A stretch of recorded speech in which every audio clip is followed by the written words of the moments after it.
Ito ang tandaan nyo. Pagsisisihan nyo ang ginawa nyo ito. Babawiin ko ang lupang ito.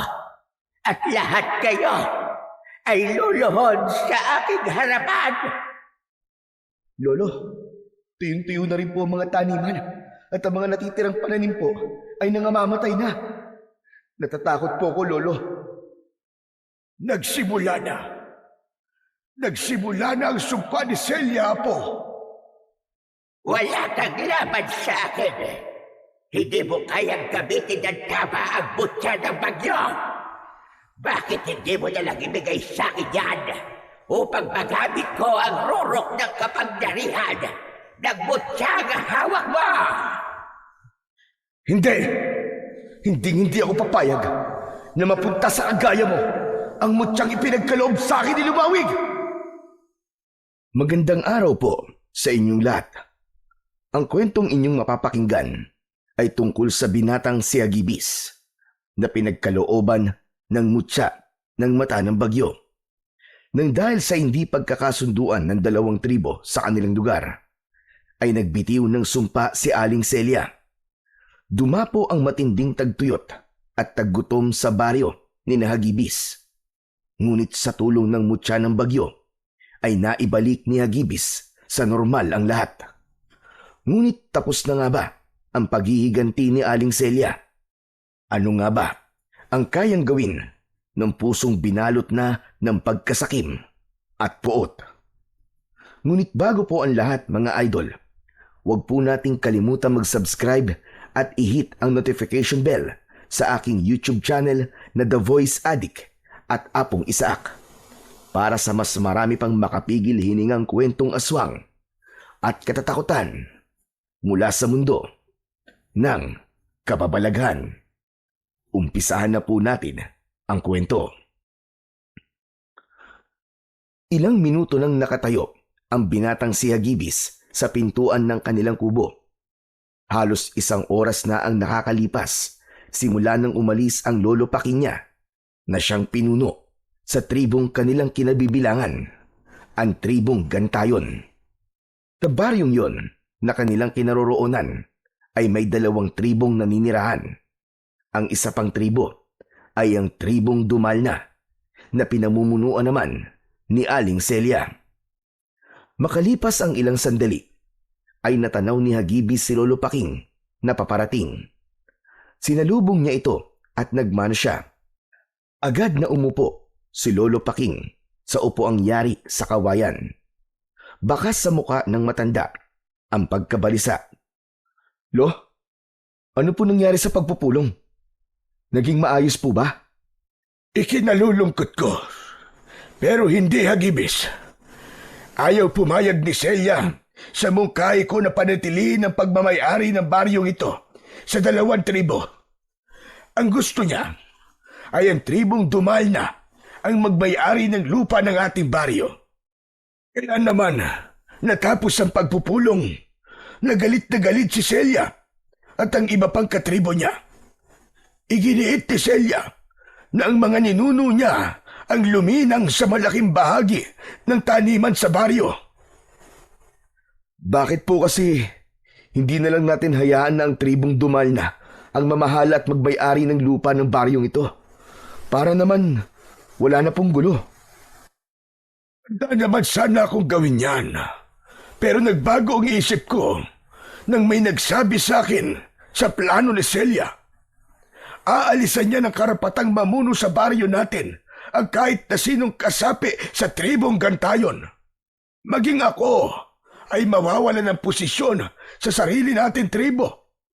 Ang gusto lang ni Celia ay 1 tribo na lang ang maninirahan dito. At yun ay ang tribong kinabibilangan niya. Teka, ang ibig niyo pong sabihin magiging kasapi na rin po tayo ng tribong Dumalna? Aba, hindi naman po yata tama yun, Lo. May sarili po tayong paniniwala at kultura. Isa pa, hindi po pwedeng mabura na lamang ang ating tribo. Tama lang po na hindi po kayo sumang-ayon sa gusto niyang mangyari. Hindi talaga ako papayag, Apo. Hindi ko alam kay Celia kung bakit bigla siyang nagkaroon ng kagustuhan na pamunuan ang buong baryo. Gayong matagal ng panahon na payapang nakatira rito ang 2 tribo. Elo, ano na po pala ang mangyayari ngayon? Bukas ay magkakaroon ng botohan sa liwasan. Pagbobotohan kung mananatiling 2 tribo ang narito sa ating baryo o ang tribong dumalya na lamang. Teka po, maiba ko. Ikaw ba'y nakapagluto na ng ating pananghalian? Nagutom ako sa pulong kanina. Iniin-in ko na lang po ang sinaing, Lo. Nakapagluto naman na po ako ng bulanglang at pritong galunggong. Aba, mukhang masarap yun. Mas lalo tuloy ako nagutom. Kung ganun ay tara na, kumain na tayo. Agad na tumalima si Agibis upang maghanda ng kanilang tanghalian. Nang makita niyang luto na ang sinaing, ay inalis niya na yon sa kalan. Matapos maghain, ay dumulog na ang maglolo sa pagkainan. Pumikit muna sila upang magpasalamat sa pagkain na nasa kanilang harapan. Maraming salamat sa ating poong lumikha at sa bathala ng kalikasan na si Lumawig sa pagkain na aming pagsasaluhan ngayon ng aking apo. Naway manatili ang masaganang ani sa aming baryo upang lahat ng mamamayan na naninirahan dito ay araw-araw na may makakain. Muli, maraming salamat po, poong lumikha. Pagkatapos ng maikling panalangin ng pasasalamat, ay nagsimula ng kumain sina Hagibis at Lolo Paking. Magana silang kumain at hindi muna sila nag-usap. Ang bathala ng kalikasan na si Lumawig na nabanggit ni Lolo Paking ay ang bathala na sinasamba ng mga tao sa kanilang baryo. Pinaniniwalaan nila na ito ang dahilan kung bakit palaging maganda ang ani ng mga tao roon. Hindi rin natutuyo ang lupa sa lugar nila dahil taon-taon ay may sapat yung ulan. Habang kumakain ay napatingin si Hagibis kay Lolo Paking na humihigop ng sabaw ng bulanglang. Napangiti siya dahil halatang nagustuhan na naman ng matanda ang luto niya. Hindi alam ni Hagibis kung paano siya mabubuhay kung wala si Lolo Paking. Matagal nang sumakibilang buhay ang kanyang mga magulang. Ang ama niya ay nalunod sa rumaragasang ilog at ang kanya namang ina ay namatay sa panganganak sa bunso niyang kapatid na hindi rin pinalad na mabuhay. Simula noon, si Lolo Paking na ang nag-alaga kay Hagibis. Sa kabila ng pagiging pinuno nito ng tribong Gantayon, ay hindi ito nagkulang ng paggabay sa kanya. Tinuruan siya nito na maging matapang, madasalin at magkaroon ng paggalang sa kalikasan. Lumaki si Hagibis na daladala ang lungkot ng nakaraan niya, ngunit matatag ang loob dahil sa pagmamahal at paggabay ng kanyang lolo. Araw-araw ay maagang gumigising si Hagibis upang magtrabaho sa palayan na pagmamay-ari nila na nasa silangang bahagi ng baryo. Isang lupain na minanapan ni Lolo Paking sa mga ninuno nito. Nang matapos na silang mananghalian, ay inilabas na ni Hagibis ang minatamis na saging. Pinagsaluhan nila yon ng kanyang Lolo Paking. Ay nako, naalala ko tuloy ang Lola Amelia mo. Palagi siyang gumagawa ng minatamis na saging nung siya ay nabubuhay pa. Kaya nga po, Lolo. Sa kanya ko nga po natutunan ang pagluluto nito eh. Paalala ko lang sa iyo, Apo. Kung sakaling sumunod na ako sa lola mo sa kabilang buhay, ay ikaw na ang susunod na mamumuno sa ating tribo.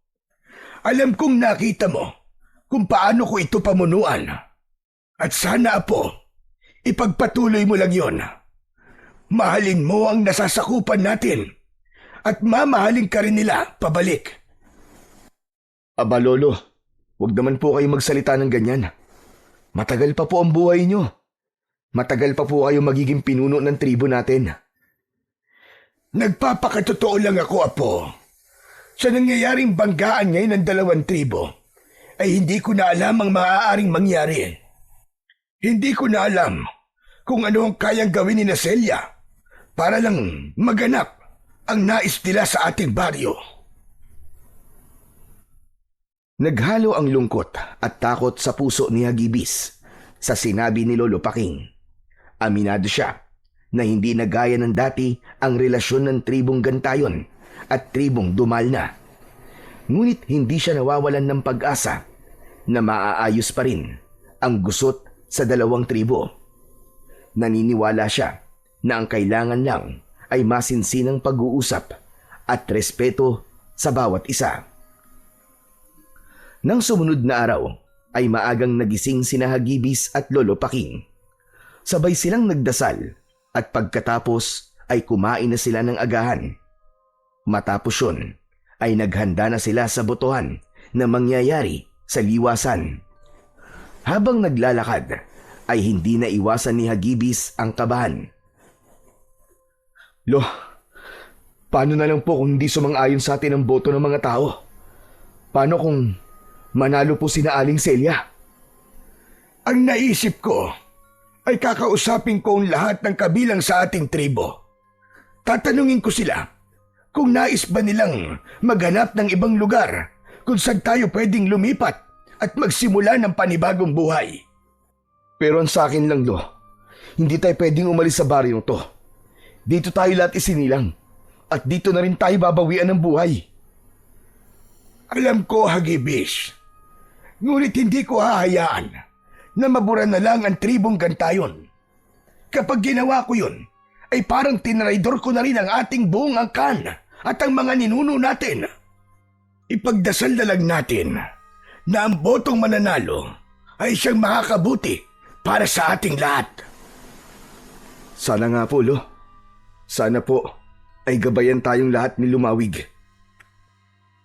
Pagdating ni Hagibis sa liwasan ay marami ng tao ang naroon. Nasa maliit na entablado si Aling Celia at taas noo itong nakatingin ng diretsyo. Tila naramdaman ng matandang babae ang presensya nila, kaya napatingin ito sa kanila. Walang ekspresyon ang muka ni Aling Celia. Umakyat na si Lolo Paking sa entablado at naupo sa bakanting upuan sa tabi ni Aling Celia. Nasa gitna ng dalawa ang isang baul kung saan ilalagay ng mga tao ang boto ng mga ito. Tumayo si Hagibis sa harapan kasama ng mga tao. Makalipas ang ilang sandali ay tumayo si Lolo Paking at nagsimulang magsalita. Mapagpalang araw sa ating lahat. Ngayon ay isang mahalagang sandali sa ating kasaysayan ng ating baryo ang magaganap. Hindi natin kayang itago ang tensyon sa pagitan ng ating dalawang tribo, ang Gantayon at ang Dumalna. Narito tayo ngayon upang gawin ang makatarungang proseso na tinatawag nating botohan. Tahimik na nakamasid si Hagibis sa kanyang lolo at ramdam niya ang bigat ng sitwasyon na yon. Lahat ng naririto ay bibigyan ng isang piraso ng papel. At sa papel na yon ay may dalawa kayong maaaring isulat. Kung nais nino na manatili ang dalawang tribo sa baryo, iguhit lamang ang isang bilog. Ngunit kung naniniwala kayo na nararapat na ang tribong Dumal na lamang ang matira, iguhit naman ang isang pahalang na linya. Ang inyong boto ay mananatiling lihim, kaya wala kayong dapat na ipangamba. Matapos ninyong isulat ang inyong boto, ay ilagay nyo ito sa baul na nandito sa harapan.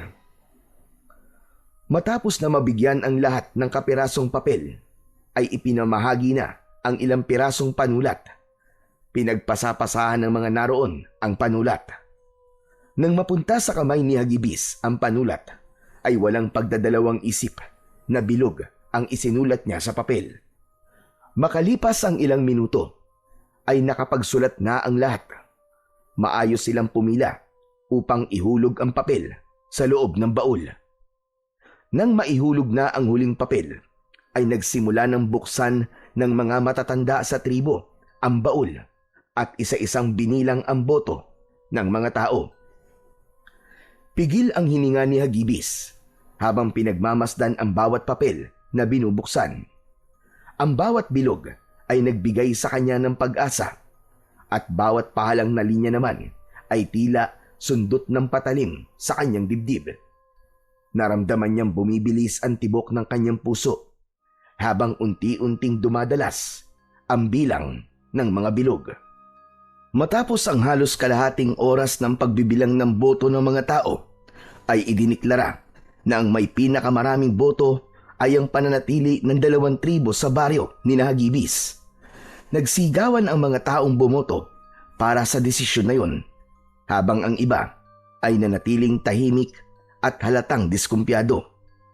Ngunit kung merong pinaka hindi masaya sa resulta ng boto, ay walang iba kundi si Aling Celia. Tumayo ito mula sa pagkakaupo at malakas na itinuktok nito ang tungkod sa entablado. Malakas ang kutob ko na nagkaroon ng dayaan. Nais kong muling ulitin ang pagbibilang ng boto. Mas marami ang kasapi ng aking tribo. Kaya't bakit kami matatalo? Celia, 3 beses nang inulit ang pagbibilang. Nanalo talaga ang aking mungkay. Isa pa, walang natalo sa botohan na ito.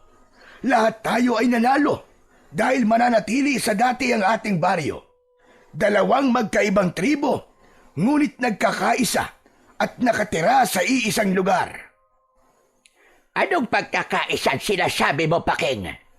Ilusyon mo lang ang bagay na yan. Walang pagkakaisa kung may nalalamangan.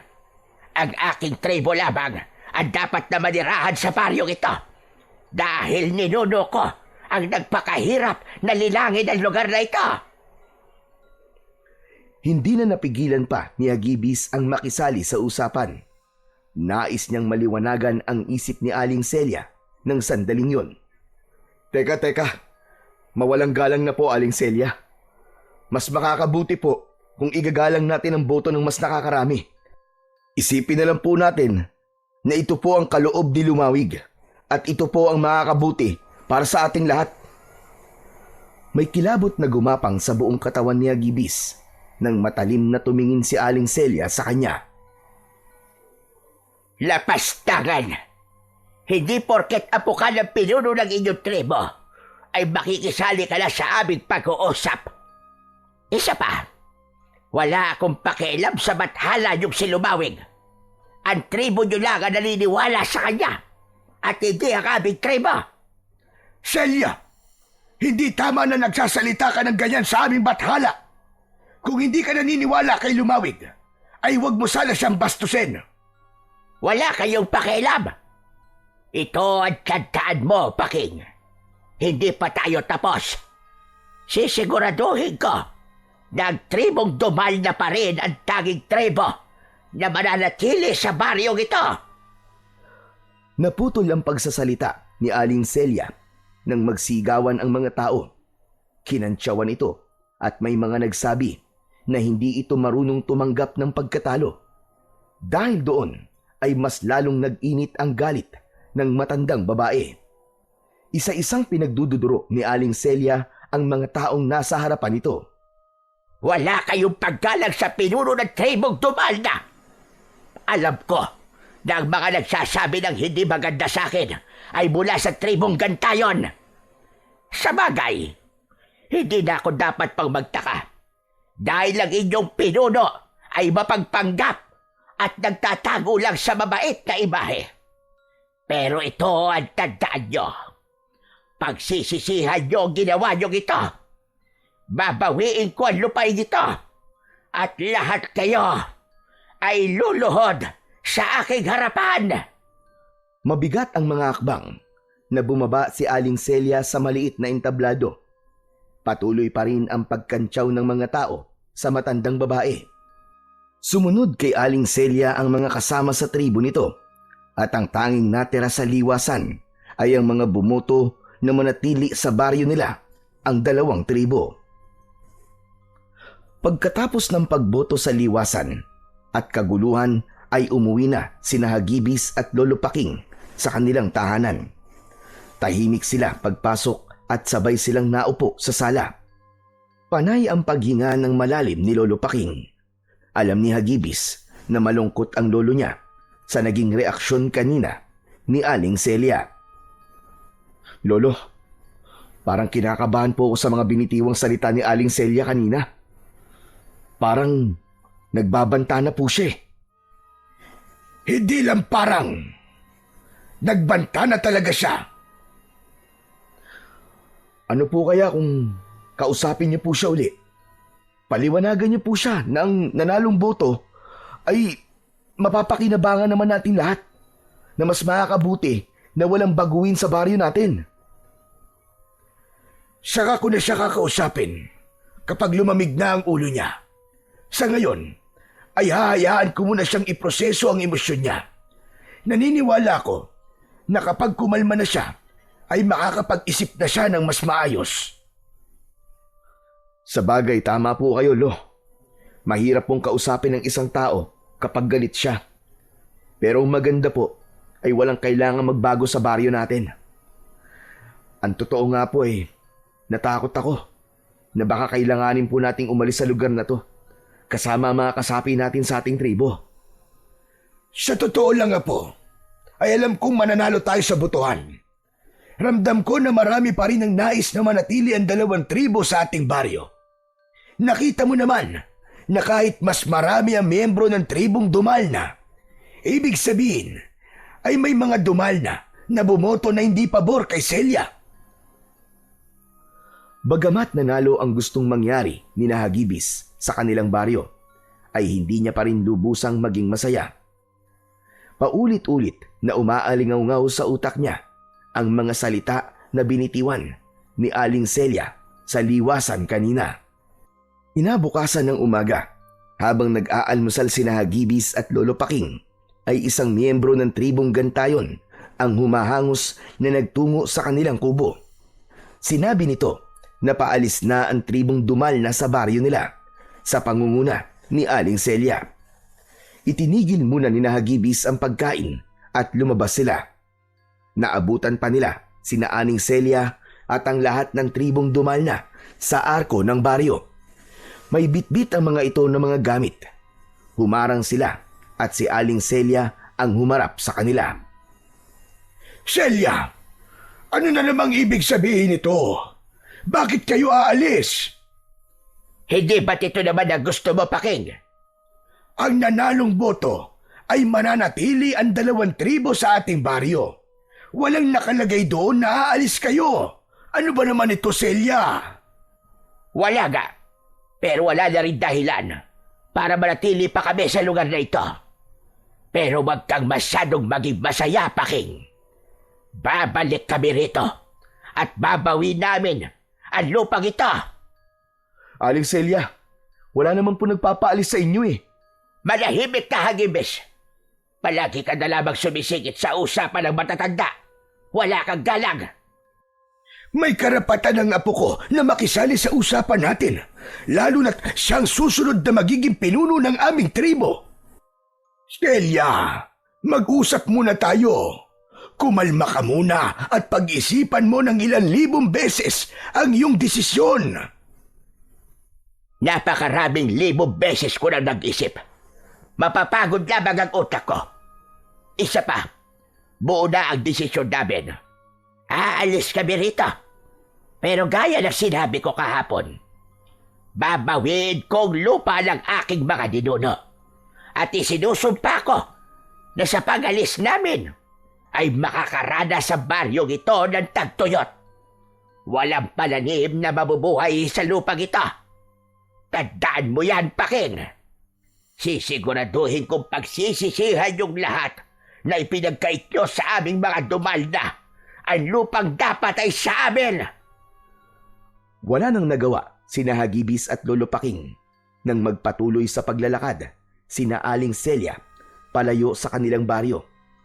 Lahat ng mga Dumalna ay masama ang tingin sa kanila. Lolo, hindi na po ba talaga natin sila mapipigilan? Pinal na ang desisyon ni Celia. Hayaan na lang natin sila, Hagibis. At baka magkagulo pa. Ang ikinakatakot ko lamang ay ang sumpang binitiwan ni Celia. Bakit naman po kayo matatakot doon? Salita lang naman po yun, Lo. Imposible po magkaroon tayo ng tagtuyot. Hindi po tayo pababayaan ng bathala ng kalikasan na si Lumawig. Hindi mo naiintindihan na po. Si Celia ay mula sa angkan ng mga babaylan at mangkukulam. Maaaring magkatotoo ang sumpang iniwan dito ni Celia. Kailangan ko magpatawag ng pagpupulong sa ating nasasakupan. Kailangan malaman nila na kailangan nating magtipid sa tubig at anihin na ang mga pananim na pwede nating anihin. Hindi na nag-aksaya pa ng oras si Lolo Paking. Agad nitong tinipon ang mga natitirang tao sa baryo na karamihan ay mula sa tribong Gantayon. Sa harap ng lahat ay ipinaalam ni Lolo Paking ang sumpa na binitiwan ni Aling Celia bago ito umalis. Ipinaliwanag ni Lolo Paking ang mga dapat paghandaan gaya ng pagtitipid ng tubig, ang mas maingat na pag-aani ng mga pananim at ang pagbabantay sa mga palatandaan ng pagdating ng tagtuyot.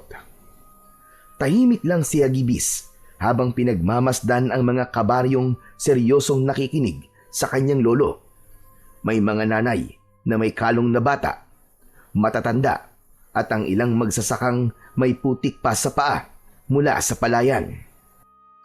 Bagamat maganda pa ang lagay ng panahon ng mga sandaling yon, ay may takot na unti-unting nagigising sa dibdib ni Hagibis.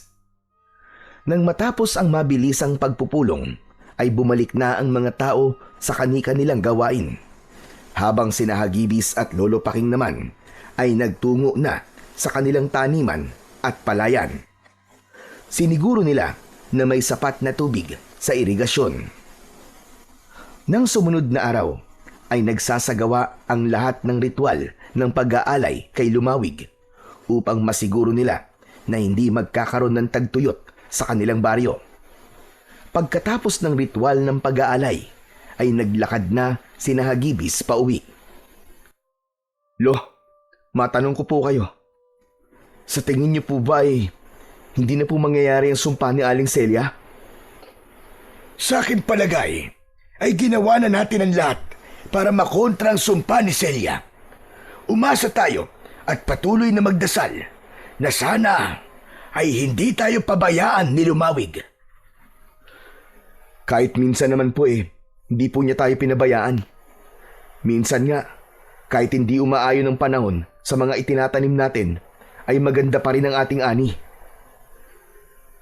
Kahit paano, ay naging kampante sina Hagibis na hindi mangyayari sa baryo nila ang sumpa ni Aling Celia. Mas pinaghusay pa ng mga tao roon ang pag-aalaga sa mga pananim, lalo na sa mga palay.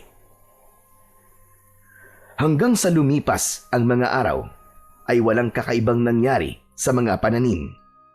Manaka-naka ay nagkakaroon pa ng pag-ulan, kaya hindi natutuyo ang mga lupa. Ganun pa man, patuloy pa rin ang pagtitipid ng tubig ng mga tao. Ngunit isang umaga, medyo mainit ang panahon, kaya naisipan ni Hagibis na maligo upang maging presko ang kanyang pakiramdam. Kinuha niya ang timba sa kanilang banyo. Sumisipol na naglakad siya papunta sa nag-iisang poso sa kanilang baryo, kung saan kumukuha ang lahat ng tubig. Itinapat ni Hagibis ang timba sa bunganga ng poso. Nagsimula niyang bombahin ang poso. Nung una ay may konting lumabas na tubig, pero hindi naglaon, ay tila hangin na lang ang lumalabas. Napakunot bigla ang noo ni Hagibis. Paulit-ulit niyang binomba ang poso, pero wala ng tubig ang lumabas mula roon. Hindi na pinilit pa ni Hagibis na maglabas ng tubig ang poso. Bumalik na siya sa bahay nila at naabutan niyang nagkakape si Lolo Paking sa labas. Aba, Hagibis, ang aga-aga mo naman yatang mag-igib. Nag-almusal ka na ba? Hindi pa po at hindi pa rin po ako nakakapag-igib. Aba, wala pong lumalabas na tubig sa poso. Ano? Paanong nangyari yon? Kahapon lang ang daming tubig sa poso. Isa pa, imposibleng maubusan ng tubig ang poso natin dahil malapit sa bundok ang balon kung saan nakalinya ang poso. Nagtataka nga rin po ako, Lo eh. Ang mabuti pa po siguro tignan natin ang balon na pinagkukunan ng tubig ng poso. O siya, sige. Magtungo na tayo ron ngayon para malaman na kaagad natin kung ano ba talaga ang nangyayari at walang tubig ang ating poso. Mabilis na inubos ni Lolo Paking ang kape nito at agad na tinahak nila ni Hagibis ang daan papunta sa balon kung saan nakakonekta ang poso. Sa kanilang paglalakad ay nakasalubong nila si Emong na kababata ni Hagibis. Magandang umaga po, Lolo Paking. Saka, sa'yo na rin, Hagibis. Saan ang punta nyo? Sa balon kung saan kumukuha ng tubig ang ating poso. Wala kasing lumalabas na tubig sa poso ngayon eh. Ano sabi mo? Paano nangyari yun? Kagabi lang ay naligo pa nga ako sa may poso eh. At tagal-tagal ko naligo at ang lakas-lakas pa ng tubig sa poso. Teka, hindi kaya naubos ko yung tubig kasi matagal ako naligo? Imposible naman yung mangyari, Emong. Pero may hinala kami ni Lolo na baka naubos na ang tubig sa balon. Hala, ganun ba? Akala ko ako may kasalanan eh. O sige, samahan ko na kayo. Wala naman akong gagawin eh. Hinayaan ni Hagibis na sumama sa kanila si Emong. Medyo naging matagal ang kanilang paglalakad dahil nasa paanan ng bundok ang balon. Nang makarating sila roon, ay tagaktak na ang kanilang pawis. Hingal na hingal si Emong at parang mawawalan na ito ng malay. Grabe, kakaiba ang init ng panahon ngayon ah. Parang ilang metro lang ang layo ng araw sa atin. Ang sakit sa balat ng init. Kaya nga, nakapagtataka nga ang panahon ngayon. Dapat ay tag-ulan na. Ngunit hindi pa tayo nakakaranas ng ulan ngayong linggo na to. Lo, hindi kaya nagkatotoo na po ang sumpa ni Aling Celia? Una, nakakapagtaka po ang sobrang init ng panahon ngayon. Tapos, bigla po nawala ng tubig ang poso natin. Huwag ka na munang magsalita ng tapos, iyo. Baka naman may sira lang ang poso. O di kaya barado ang linya. Pinagtulungan ng tatlo na alisin ang takip ng balon na gawa sa semento. Mabigat yon, kaya bahagya silang nahirapan. Sa pagkakaalis ng takip ng balon, ay napanganga silang tatlo. Habang si Hagibis ay hindi makapaniwala na tuyong-tuyo na talaga ang balon at kahit isang patak ng tubig ay wala. Mahabagin langit! Anong nangyari? Bakit ganito katuyot ang ating balon? Lo, mukhang totoo nga po ang sumpa ni Aling Celia. Ito na po marahil ang umpisa ng tagtuyot sa ating baryo. Hindi. Hindi ito maaaring mangyari. Magugutom tayong lahat kung wala tayong pagkukunan ng tubig. Ang mga pananim natin, kailangan ay maani kagad natin ang mga yon. Agad na kumilos si Lolo Paking. Sa utos nito ay agad na inani ng mga magsasaka ang pananim bago pa mamatay ang mga aning yon dahil sa labis na init. Bitbit ang mga sako, bayong at basket ay mabilis nilang isinilid ang mga ani saka dinala sa lumang imbakan sa likod ng bahay ni Lolo Paking. Makalipas ang ilang araw, unti-unting naramdaman ni Hagibis ang pagbabago sa hangin. Ang dating malamig at sariwang simoy ng hangin tuwing umaga ay napalitan ng tuyong hangin na parang tinutuyo at parang maganit sa kanyang lalamunan. Sa paglalakad niya sa palayan, isang hapon ay napansin niyang naninilaw na ang mga dahon ng palay na naiwan at dating mamasamasang lupa ay unti-unti nang natutuyo. May mga bahagi din ng bukid na nagkaroon na ng mga bitak na maninipis pa lamang, ngunit nagdulot pa rin yun ng kaba at takot kay Hagibis. Huminto siya sandali at yumuko. Hinaplos niya ang lupa at napansin ang init na nanggagaling doon. Init na hindi pangkaraniwan sa panahong yun. Sa kanyang dibdib ay unti-unting sumisiksik ang pag-aalala. dahil sigurado siya na nagsisimula na nga ang sumpa ni Aling Celia. Nagkukumahog na umuwi si Hagibis at naabutan niya si Lolo Paking na nag-uutos sa mga magsasaka sa tamang pag-iimbak ng mga ani upang hindi kagad mabulok ang mga yon. Pagkakita sa kanya ni Lolo Paking ay hinarap siya nito. Ano, Apo? Kumusta ang pagtungo mo sa palayan? Ano na ang lagay ng lupa doon? Lo, hindi po maganda. Nagkakaroon na po ng mga bitakan lupa. Tuyong-tuyo na rin po ang mga taniman at ang mga natitirang pananim ay nangangamatay na. Lo, natatakot po ako. Baka kapag naubos na po ang ating inimbak na mga pagkain, ay hindi na mabuhay ang mga binhi na sunod nating itatanim. Nagsimula na. Nagsimula na ang sumpa ni Celia, Apo. Pero hindi tayo susuko. Naguhukay na ang ilang kalalakihan upang gumawa ng panibagong balon na pagkukunan natin ng tubig. Tuloy-tuloy pa rin ang ritual ng pag-aalay natin kay Lumawig. Alam kong hindi tayo pababayaan ng bathala ng kalikasan. Hindi niya hahayaan na maghirap tayo ng matagal. Hindi po kaya. Dapat po hanapin natin si Aling Celia. Kausapin po natin siya. Nabawiin niya po ang kanyang sumpa. Sa tingin ko po, ay yun lamang ang tanging paraan para bumalik na po sa normal ang buhay natin. Sana nga ay ganun lamang kadaling hanapin siya. Kung alam mo lang, may mga tao akong inutusan para gawin ang iyong sinabi. Pero kahit bakas ni Celia, ay hindi nila makita. Nang sandaling yon ay mas lalong tumindi ang takot ni Hagibis.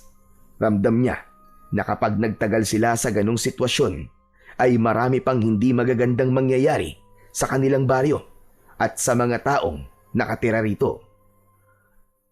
Sa gitna ng lumalalang init ng panahon, ay naging mas mahigpit si Lolo Paking sa pamamahagi ng pagkain sa mga taong nananatili sa baryo. Araw-araw, sa parehong oras, nagpupunta ang mga tao sa harap ng lumang imbakan kung saan nakabantay si Lolo Paking at ilang kalalakihang katiwala. Isa-isa nilang isinusulat sa talaan ang bawat pangalan at itinatapat sa bilang ng miyembro ng pamilya upang doon ibatay ang sukat ng rasyong bigas at mga gulay. Walang labis, walang kulang. Hindi na rin pinapayagan ang paulit-ulit na pagkuha. Maging si Hagibis ay hindi ligtas sa mga patakarang yon. Bahagi siya ng mga tumutulong sa pamamahagi at araw-araw niyang nakikita kung paanong unti-unting nababawasan ang kanilang supply habang nadadagdagan naman ang gutom sa mga mata ng mga tao. Samantala, patuloy ang pagsisikap ng ilang kalalakihan na maghukay ng panibagong balon sa isang bahagi ng bukid. Ngunit matapos ang ilang araw ng paghukay at pagsusunog ng balat sa araw, ay wala silang nakitang tubig sa ilalim ng lupa. Ang mga bukirin ay halos abo na ang itsura at maging ang mga naunang inaning gulay at bigas ay unti-unti nang nabubulok. Isang umaga ay nagtipon-tipon ang mga tao sa liwasan. Nasa unahan si Lolo Paking at nasa tabi nito si Hagibis. Ramdam ni Hagibis ang bigat ng responsibilidad ng kanyang lolo, kaya hindi niya ito iniwanan dahil alam niya na sa ganung pagkakataon ay kailangan siya nito. Mga kasama, alam kong mabigat na ang mga araw na lumilipas. Wala tayong tubig at paubos na ang ating mga pagkain. Alam ko rin, marami na sa inyo ang nangangamba, natatakot at nawawalan ng pag-asa. Pero ngayon, higit kailanman, ay kailangan natin ng isa't isa. Magsama-sama tayo. Ang mga natitirang butil ay paghahati-hatian. Ang tubig sa lumang banga ay isa sa ayos ang rasyon. Walang masasayang. Ang sino mang lalabag ay papatawan ng parusa. Umihip ang mainit na hangin at napapikit si Lolo Paking, saka muling nagsalita. Pero huwag tayong mawawalan ng pananampalataya. Patuloy tayong magdasal kay Lumawig. Siya ang bathala ng kalikasan. Hindi niya tayo pababayaan. Hindi niya tayo hahayaang mamatay sa gutom o uhaw. Ang unos ay may katapusan. At kapag natapos ito, babangon tayong muli. Walang pumalakpak sa mga taong naroon hanggang sa may sumigaw na isang lalaki nang nagkamali ito ng pagboto pabor sa nais mangyari ni Lolo Paking. May bumato ng bulok na kamatis sa matanda at tinamaan ito sa dibdib. May ilan pang sumunod na nagbato ng bulok na kamatis. Doon na iniharang ni Hagibis ang sarili sa kanyang lolo. Tama na! Tama na mga kasama, uminahon kayo! Tama na, tumigil kayo! Hindi kagustuhan ng lolo ko nararanasan natin ngayon. Kung meron man dapat sisihin dito ay walang iba, kundi si Aling Celia. Siya ang nagpataw ng sumpang ito sa ating baryo. Ginagawa ng ating pinuno ang lahat para hindi tayo mamatay sa gutom. At sana'y nakikita niyo yon. Alam kong kaya ganyan ang inyong reaksyon ay natatakot kayo. Ganon din ako mga kasama. Maging ako ay natatakot din. Ngunit hindi sagot ang karahasan at pagsisisihan sa ating pinagdadaanan ngayon. Pagkakaisa mga kasama. Pagkakaisa at pagtutulungan ang kailangan natin ngayon. Walang silbi para sa mga tao ang mga salitang binitiwan ni Hagibis. Diskumpiyadong umalis ang mga tao hanggang sina Hagibis at Lolo Paking ang natira sa liwasan. Maya-maya ay lumapit sa kanila si Emong na may dalang labakara. Pinunasan nito ang muka ni Lolo Paking na puno ng katas mula sa mga bulok na kamatis. Grabe na talaga mga tao dito. Naghahanap na sila ng masisisi. Nakalimutan na yata nila magagandang nagawa niyo sa ating baryo, Lolo Paking. Hayaan mo na. Intindihin na lamang muna natin sila sa ngayon, Emong. Natatakot lang sila. At bilang inyong pinuno, ay kailangan ko pang tatagan. Ano na lamang ang mangyayari kung mauuna pa akong panghinaan ng loob kaysa sa aking nasasakupan? Hayop siya. Kasalanan to ng Aling Celia na yun. Kung naging maluwag lang sana ang pagtanggap niya sa resulta ng botohan, ay hindi mangyayari to. O kaya, pwede naman silang umalis nang hindi nag-iiwan ng sumpa. Dati tinitingala ko siya. Pero ngayon, hindi na. Narinig ko yata ang pangalan ko. Nakakatuwa naman. Dahil kahit wala na ako rito sa baryo nyo, ay bukang bibig nyo pa rin ako. Nagulat sina Hagibis nang marinig nila ang boses ni Aling Celia. Napalingon sila sa kanilang likuran at nakita nila ang pinuno ng tribong Dumalna habang tangan ang tungkod nito.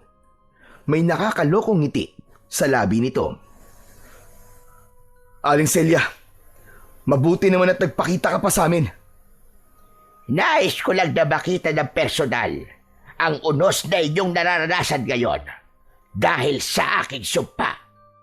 Napakasayang makita na nahihirapan kayong lahat, lalong-lalo ka na, Paking. Anong pakiramdam na unti-unti ka nang tinatalikuran ng mga taong dati nagtitiwala sa'yo? Celia, maawa ka sa mga tao rito. Kahit huwag na sa akin. Bawiin mo na ang sumpa. Kung galit ka sa akin, ay ako na lamang ang parusahan mo. Huwag mo nang idamay pa ang ibang tao rito, lalong-lalo ng mga bata. Wala akong pakialam sa nararamdaman mo, Paking. Ang gusto ko ay maghirap kayong lahat dito. Gusto kong pagsisihan nyo kung bakit hindi nyo pinili ang aking tribo ang magmay-ari ng lupang ito. At ito ang tandaan nyo. Hindi natatapos at tagtuyot at taggutom ang aking paghihiganti. Kamatayan. Kamatayan, Paking. Kamatayan ang kakahantungan yung lahat.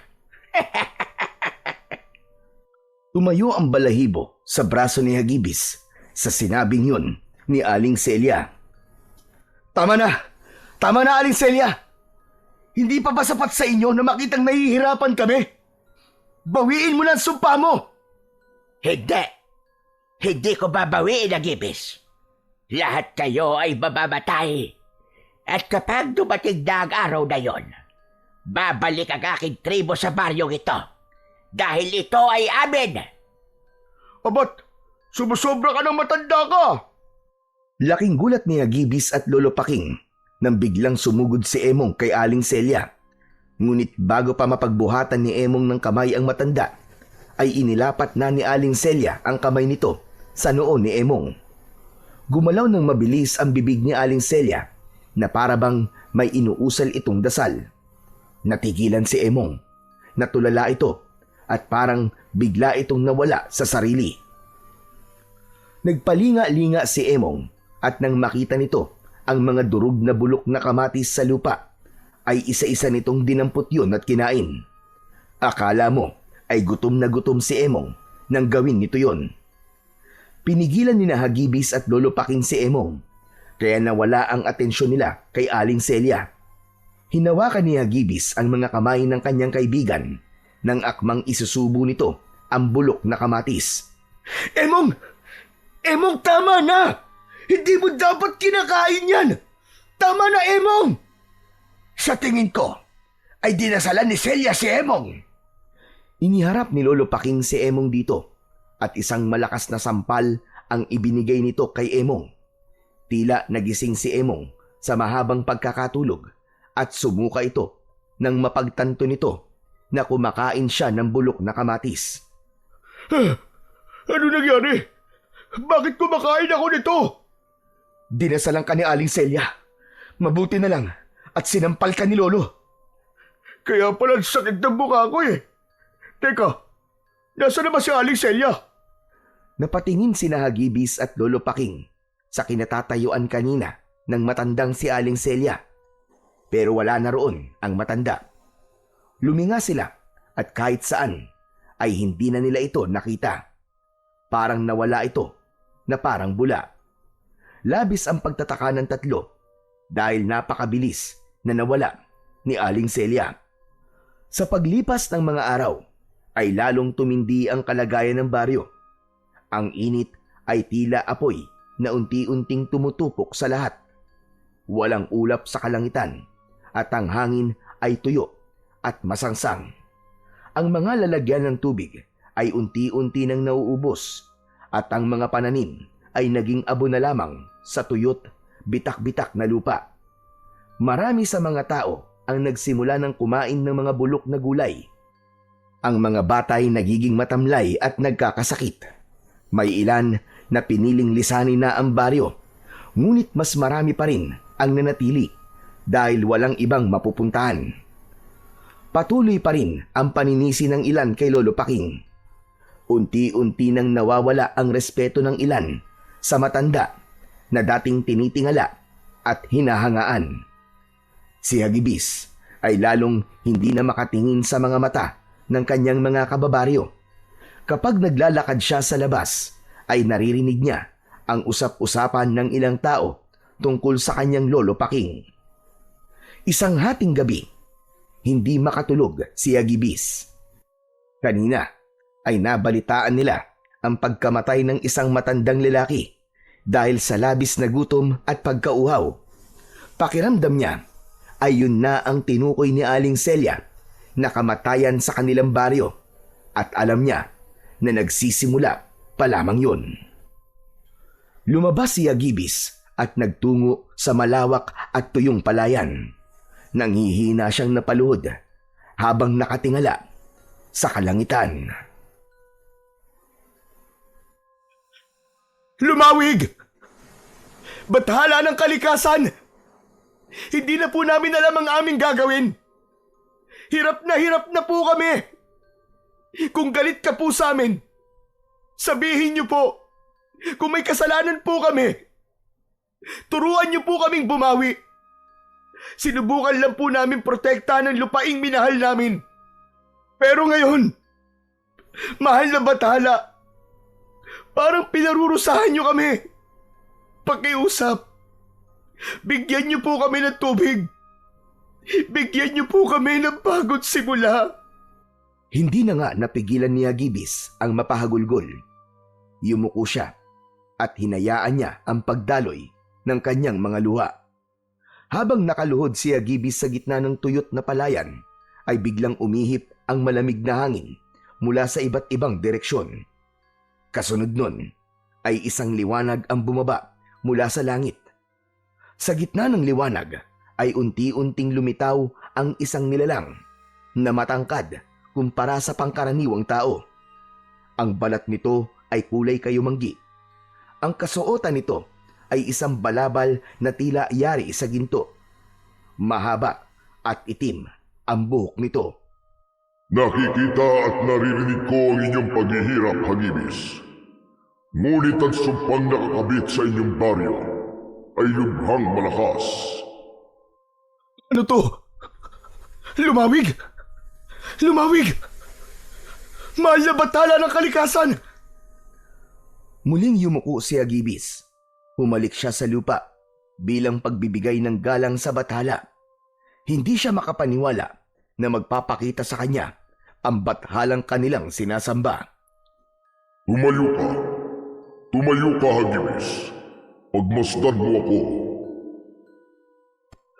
Ngunit, bathalang Lumawig, hindi ko po kayo karapat-dapat na makita. Kung hindi ka karapat-dapat, ay wala ako ngayon sa iyong harapan. Marahang tumingin si Hagibis kay Lumawig. Tumayo siya at tinignan ang bathala. Tahimik lamang si Lumawig habang nakatingin kay Hagibis. Paumanhin, kung pakiramdam nyo ay hindi ko dininig ang inyong pagsamo at mga dasal. Ngunit ang totoo ay lumikha lamang ako ng isang bagay na makakatulong sa inyo. Kailanman mahal na bathalang Lumawig, ay hindi nawala ang aking pananampalataya sa inyo. Pero anong bagay po ang inyong tinutukoy? Inilahad ni Lumawig ang kanang kamay niya. Mula roon ay lumitaw ang isang bato na kulay berde na may mata sa gitna. Nagliliwanag yun na parabang isa yung mamahaling kristal. Ito ang mutya ng mata ng bagyo, Hagibis. Ang mutyang ito ay may kapangyarihan at kakayahan na kontrolin ang panahon. Kaya nitong kontrolin ang ulan, hangin at maging ang kidlat. Ipagkakaloob ko to sa inyong baryo at ipagkakatiwala ko to sa isang tao na karapat-dapat. Hindi makapaniwala si Hagibis sa kanyang narinig. May bumangon na pag-asa sa kanyang dibdib. Hiling ko po mahal na bathalang Lumawig, ay makita niyo po ang taong karapat-dapat sa mutya ng mata ng bagyo. Nililikha ko pa lamang noon ang mutya ng mata ng bagyo. Ay alam ko na kung kanino ko to ipagkakaloob. At ngayon ay nasa harapan ko na siya. Nanlamig si Hagibis sa kanyang narinig. Agad niyang nakuha ang ibig sabihin ng bathala. Mahal na bathalang Lumawig, huwag niyo pong sabihin na ako po ang tinutukoy ninyo. Tama ka. Tama ka, Hagibis. Nasa iyo ang lahat ng katangian na aking hinahanap sa taong magtatangan ng mutya ng mata ng bagyo. Kaya tanggapin mo ang mutya na ito. Gamitin mo ito upang tulungan ang mga tao sa inyong baryo, Hagibis. Gamitin mo ito at lumikha ka ng ulan. Basain mo ang mga lupa upang muli itong mataniman. Matama na tinitigan ni Hagibis ang mutya ng mata ng bagyo na nasa palad ni Lumawig. Nagdadalawang isip siya kung tatanggapin niya ba yon o hindi. Huwag kang magduda sa iyong sarili, Hagibis. Dahil mismo ako ay walang naramdaman na pagdududa sa iyo kahit gapatak. Tanggapin mo na ang mutya. Kunin mo na ito sa aking palad. Napalunok si Hagibis. Dahan-dahang umangat ang kanyang kamay hanggang sa nahawakan na niya ang mutya ng mata ng bagyo. Isang kakaibang enerhiya ang gumapang sa buo niyang katawan. Mabilis siyang gumapang sa bawat tibla ng kanyang laman at ugat. Ikinulong niya sa kanyang palad ang mutya at nang buksan niya ang palad niya ay naging kwintas na ang mutya ng mata ng bagyo. Palagi mong isuot ang kwintas na yan. At huwag mong hahayaan na mapunta yan sa maling kamay. Malaki ang tiwala ko sa iyo, Hagibis. Alam kong gagamitin mo ang mutya ng mata ng bagyo sa tama at sa kabutihan. Maraming salamat. Maraming salamat po, mahal na Bathalang Lumawig. Makakaasa po kayo na hindi ko po ito gagamitin sa kasamaan at para makapanglamang sa aking kapwa. Gagamitin ko po ito sa kabutihan at sa kapakanan ng mas nakararami. Bahagyang yumukod si Agibis at sa pag-angat ng kanyang muka ay wala na sa kanyang harapan si Lumawig. Muli siyang nagpasalamat sa bathala ng kalikasan at isinuot na niya sa kanyang leeg ang kwintas na may palawit ng mutya ng bagyo. Humahangos na tumakbo si Agibis pabalik sa kanilang bahay. Nang makarating siya roon, ay agad niyang ginising si Lolo Paking. Lolo Paking, gumising po kayo! Ano ba? At nanggigising ka ng tulog, Agibis? Hindi naman po pwedeng manggising ng gising, di ba? Sa bagay, tama ka. May maganda po akong sasabihin sa inyo. Magugulat po kayo. Siguruhin mo lamang na maganda yan. Tandaan mo na ginambala mo ang tulog ko. Tignan niyo po ang kwintas ko, Tignan niyo po mabuti. Matamang pinagmasdan ni Lolo Paking ang suot na kwintas ni Agibis. Napakunot ang noo ng matanda. Aba, saan mo ba nakuha ang kwintas na yan? Maganda at mukhang mamahalin ba to? Hindi po ito isang pangkaraniwang kwintas lang. Ito po ang mutya na mata ng bagyo. Ipinagkaloob po sa akin to ni Lumawig. Sinalat ni Lolo Paking ang noo at leeg ni Hagibis. Wala ka namang lagnat, pero bakit nagsasabi ka ng ganyan na po? Lolo naman totoo po mga sinasabi ko. Tinawag ko po kanina si Lumawig sa palayan at nagpakita po siya sa akin. Ibinigay po niya sa akin ang mutyang ito para tulungan po tayong lahat. Kaya po nito magpaulan, Hindi po tayo pinabayaan ni Lumawig. Dilinig niya po ang dasal natin sa pamamagitan po ng mutya na ito. Hindi nakapagsalita si Lolo Paking. Sa labis na kasiyahan ni Hagibis ay niyakap niya ang kanyang lolo. Pagsapit ng umaga ay muling nagpatawag ng pagpupulong si Lolo Paking sa liwasan. Iilan lamang ang taong nagpunta at naintindihan ni Agibis na marami na ang nawalan ng tiwala sa kanyang lolo. Ngunit sa sandaling yon ay naniniwala siya na babalik na ang tiwala ng mga tao sa kanila at sa bathala ng kalikasan na si Lumawig. Mga kababaryo, pakinggan ninyo ang apo kong si Agibis. May ibabalita siya sa ating lahat na isang bagay na maaaring magpabago ng kalagayan natin ngayon. Tumahimik ang lahat. Tumayo si Agibis sa harapan ng mga tao at saka siya nagsimulang magsalita. Mga kasama, kagabi, habang ako'y sumasamo kay Lumawig sa gitna ng palayan, ay nagpakita sa akin ng mahal na bathala ng kalikasan. Ipinagkaloob niya sa akin ang mutya na mata ng bagyo. Isang mutya na may kakayahang kontrolin ang panahon at kasama na rito ang pagkontrol sa ulan. Ayon sa mahal na bathalang Lumawig, ay gamitin ko ito upang muling bumuhos ang ulan sa ating baryo. Umalingaw-ngaw ang mahihinang bulungan ng mga tao hanggang may sumigaw na baka gutom lang daw si Agibis kaya niya yun nasasabi. May sumigaw pa na wag nang paasahin ni na Agibis ang mga tao sa isang bagay na imposible. Hindi na nagsalita si Agibis para pilitin na maniwala ang mga tao. Ang naisip niya ay ipakita na lamang sa lahat ang patunay na totoo ang kapangyarihan ng mutya ng mata ng bagyo. Mahigpit na hinawakan ni Agibis ang mutya at pumikit siya. Mutya ng mata ng bagyo, dinggin mo ko. Basbasan mo ang aming baryo ng ulan. Ulan na muling magbibigay buhay sa aming mga tanim. Ulan na magbibigay ng pag-asa sa aming lahat upang magpatuloy ang aming mga buhay. Nagulantang ang lahat nang biglang lumitaw ang maitim na ulap sa kalangitan. Sinundan yon ng pagkidlat at pagkulog. Nagsimulang lumamig ang hangin na sinabayan ng pagpatak ng ulan. Hanggang sa ang paisa-isang patak ay tuluyan ng bumuhos.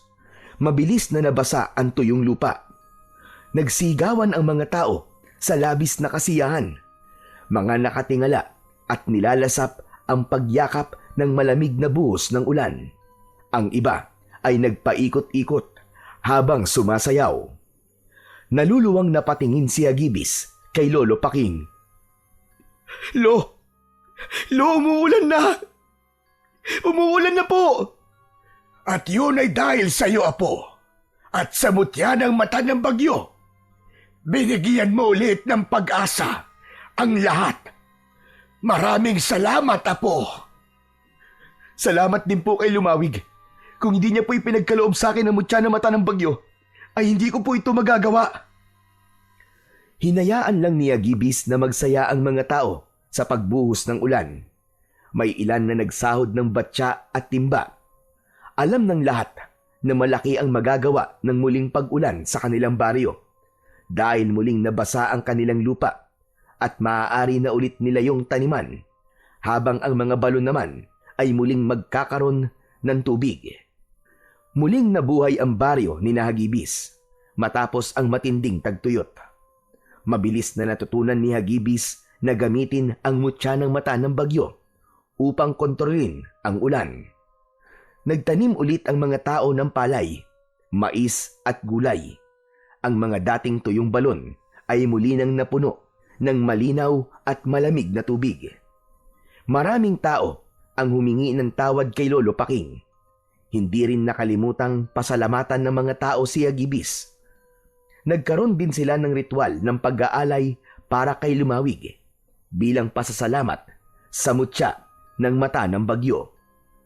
Unti-unting nakabangon ang baryo ni Hagibis at doon niya napatunayan na mas malakas ang kapangyarihan ng isang bathala kumpara sa isang sumpa. Isang umaga, masayang pinagmamasdan ni Agibis ang mga taong nagtatanim ng palay. Nasa tabi niya si Emong na kumakain ng saging. Grabe, Agibis! Sino mag-aakala na babalik na sa dati ang baryo natin, no? Mabuti na lang talaga at nandiyan ka at ang mutya ng mata ng bagyo. Kaya nga eh. Kaya salamat pa rin kay Lumawig dahil siya nagbigay sa atin ng mutya ng mata ng bagyo. Pero alam mo, Emong, sa nangyari sa baryo natin ay isang bagay na napagtanto ko. Yun ay hindi dapat tayo mawalan ng tiwala sa plano ng Diyos sa atin kahit puro pagsubok at paghihirap pa ang ating nararanasan. Dahil ibibigay niya ang ipinagdarasal natin sa tamang panahon at pagkakataon. Nox! Ang talinghaga mo na magsalita ngayon, ha? Napangiti na lang si Agibis. Babalik na sana siya sa pagtulong sa pagtatanim ng biglang hawakan ni Emong ang braso niya. Teka, sandali lang, Agibis. Tignan mo yung matandang babae na nasa ilalim ng puro ng bangga. Tignan mo! Ayun o! Hindi ba? Parang si Aling Celia yun. Tinignan ni Agibis ang matandang itinuro ni Emong sa kanya. Medyo may kalayuan yun, kaya hindi niya masigurado kung si Aling Celia nga ba yun. Upang malaman nila kung tama ang kanilang hinala, ay lumapit sila at doon nila nalaman na si Aling Celia nga yun. Matalim ang mata ni Aling Celia at mahigpit ang pagkakahawak nito sa tungkod. Oh! Ano ka ngayon, Aling Celia? Walang sinabi ang sumpa mo sa mutya ng mata ng bagyo ni Agibis. Emong, tama na. Huwag ka magsalita ng ganyan sa kanya. Mutya ng mata ng bagyo? Anong mutya ng mata ng bagyo sinasabi mo, Emong? Nakikita mo ba ang kwintas ni Agibis? Yan ang mutya ng mata ng bagyo. Ibinigay sa kanya ni Lumawig, kaya umulan na dito ulit sa baryo. Tignan mo! Nakakapagtanim na ulit ang lahat. Walang iyang Lumawig yan. Talagang nakialam pa. Aling Celia, iginagalang kita. Pero wala po kayong karapatan na magsalita ng ganyan sa bathala ng kalikasan. Hindi ko sinasamba ang Lumawig na yon. Kaya wala kang pakialam kung paano ko siya tawagin. Pero sige lang, magpakasaya kayo ngayon. Marahil ay napagtagumpayan nyo ang aking sumpa. Pero ang kamatayan na darating sa baryong ito ay hindi nyo mapipigilan. Wala na po mamamatay kasi nakakapagtanim na po kami. Hindi na kami magugutom at mauuhaw. Isang malademonyong ngiti ang sumilay sa labi ng matanda na nagdulot naman ng kilabot kay Hagibis. Sinabi ko bang dahil sa gutom at uhaw kayo mamamatay? Dadana ka dugo. Lahat ay mamamatay sa marahas na paraan. Maganda kayo, Hagibis. Malapit nang mangyari ang kamatayan na tinutukoy ko. Mahinang tumawa si Aling Celia. Saka ito tumalikod at naglakad palayo. Gigil na dinuro ni Emong si Aling Celia. Ang sama talaga ng ugali mo, matanda ka! Ano kaya kung sugurin ko siya para hindi na siya makabalik dito? Hayaan mo na siya, Emong. Pakiramdam ko nananakot lang yun. Saka sige, sugurin mo siya. Nakita mo naman na nangyari nung huling ginawa mo yun, di ba? Kumain ka bigla ng bulok na kamatis. Baka ngayon, putik naman ang kainin mo dahil sa dasal ni Aling Celia. O ano, sige, sugurin mo. Ay, sa bagay, tama ka. Hanggang ngayon nga nalalasahan ko pa rin yung bulok na kamatis Ang bakla. Natawa si Hagibis sa sinabi ni Emong. Nang mawala na sa paningin nila si Aling Celia, ay bumalik na sila ng kanyang kaibigan sa pagtulong sa pagtatanim sa mga magsasaka. Hindi na binanggit pa ni Hagibis kay Lolo Paking ang naging pag-uusap nila ni Aling Celia. Para sa kanya ay pawang pananakot lang ang mga sinabi ng matandang babae para sirain ang magandang nangyayari sa kanilang baryo. Ang nais ni Hagibis ay mas pagtuunan ng pansin ang kapangyarihan ng mutya ng mata ng bagyo at kung saan pa nila yon maaaring gamitin para mas lalong umunlad ang kanilang lugar. Nang panahon kasi na yon ay tanging pagkontrol pa lamang sa ulan ang kanyang nagagawa. Hindi pa niya nasusubukan na kontrolin ang hangin at kidlat. Isang gabi ay masayang nagkwekwentuhan sina Hagibis at Lolo Paking habang naghahapunan. Alam mo bang tuwan-tuwa ang mga bata dahil may nabuong sapa sa bukanan ng gubat? Yun ay dahil sa pagpapaulan mo, Apo. Nabalitaan ko nga din po yan kanina kay Emong. Maganda po na may bagong mapaglilibangan po ang mga bata dito sa baryo natin. Oo nga pala. Nasubukan mo na bang iba pang kapangyarihan ng mutya ng mata ng bagyo? At kung saan mo pa ito maaaring gamitin? Hindi pa nga po, Lo Pero pinag-aaralan ko na po. Ang gusto ko po kasi ay sigurado ako na magagamit ko ang mutya sa pagtulong sa mga tao. Dapat yung makikinabang po ang lahat. Yan! Yan, Apo! Yan ang dahilan ni Lumawig kung bakit niya ipinagkatiwala sa iyo ang mutya ng mata ng bagyo. Alam niya na gagamitin mo yan sa kabutihan. Ipinagmamalaki kita, Apo. Napangiti si Hagibis sa sinabing yon ng kanyang lolo. Lo, maraming salamat po. Pero yun naman talaga ang ipinangako ko kay Lumawig nang ibigay niya po sa akin ang mutya ng mata ng bagyo. Ayoko pong isipin na porkit sa akin niya ipinagkatiwala ang mutyang to, ay ako o tayo lang po ang dapat na makinabang dito. Dapat po, ang lahat ng taga rito sa atin ay makikinabang. Tama yan, Apo. Ngayon pa lang ay nakikita ko nang magiging mabuti kang pinuno ng ating tribo pagdating ng panahon.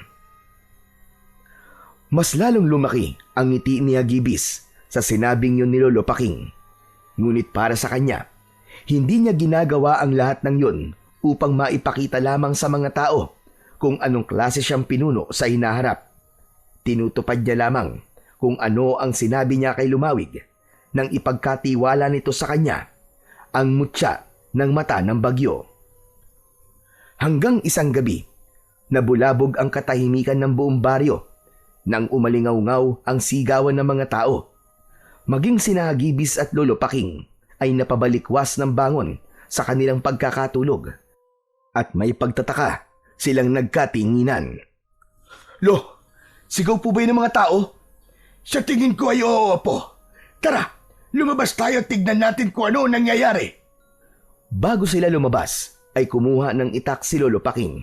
Upang makasiguro, ay kinuha na rin ni Hagibis ang isa pang itak. Sa paglabas nila, ay nakita nila ang mga taong nagkakagulo. May mga tumatakbo, ngunit wala silang nakikitang humahabol sa mga ito.